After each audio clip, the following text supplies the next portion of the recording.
Hello, I'm Kaminski, and I'm a professor of Old Testament at Conwell Theological Seminary.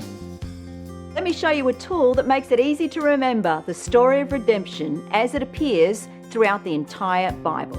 It will help you to know where the key people and events and books are found as the narrative unfolds. Well, this is how it works. The phrase CASKET EMPTY is the acronym for the Bible. The word casket represents the Old Testament.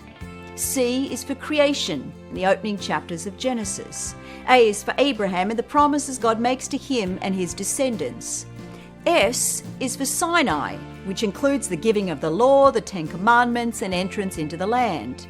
K is for kings such as David and Solomon, the Davidic covenant, and the building of the temple in Jerusalem.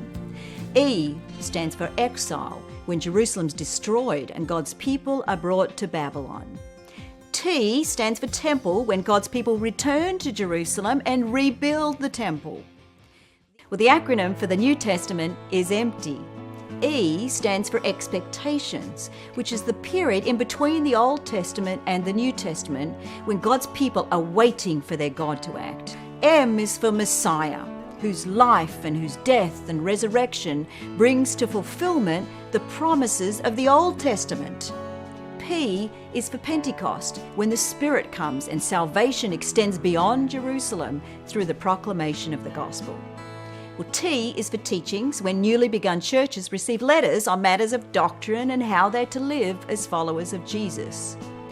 Y is for yet to come, which is about the new creation and the future triumphant reign of God, as people from all nations gather around his throne in praise and in worship.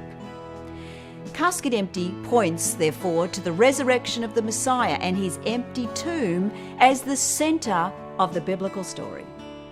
Well, you can find out more about Casket Empty by going to the website casketempty.com.